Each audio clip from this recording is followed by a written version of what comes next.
One of the big challenges for organisations is getting the reports in the first place. So obviously you need to have complaints before you can do the investigations. Very often there's quite a long time gap as well between an incident occurring, it being reported, so getting a complaint about it, organising an investigation, and then actually getting onto the ground to gather the information that's required. So that can cause real problems, particularly in emergency contexts where you might have a lot of displacement, people moving around.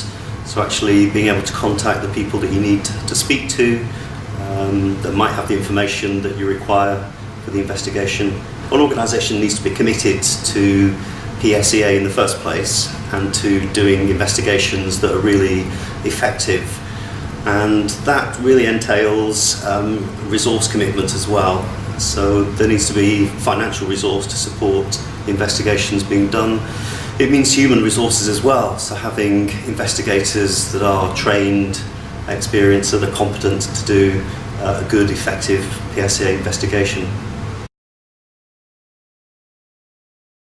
The one thing I would say to anyone conducting a PSEA investigation is really to do a lot of planning. A lot of doing an effective investigation is about being very clear about what the process should be, about who needs to be involved, what information you need to get to either prove or disprove that allegation, where you're going to get that information from, so what are your sources of evidence, and from the very outset also looking at potential risks.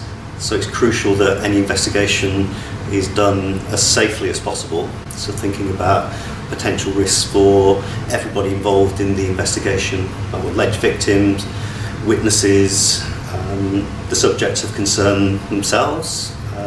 We have duty of care to employees who might be subject of allegations, but for the investigators as well. It's a difficult and sometimes quite risky challenge to go about gathering information on very sensitive issues like this.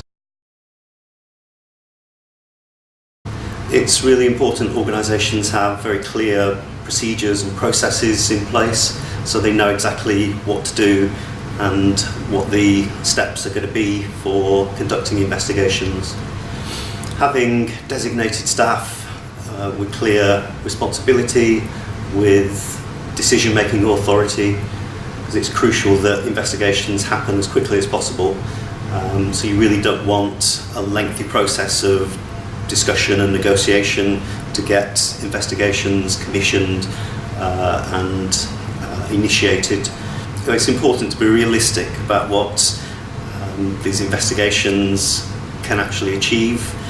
They're always very challenging. Everyone is different, and they're often conducted in really challenging circumstances as well. So there's a limit to how much you can do. These are administrative investigations. We're not the police. We don't have powers to go out and gather any amount of information that we feel is necessary.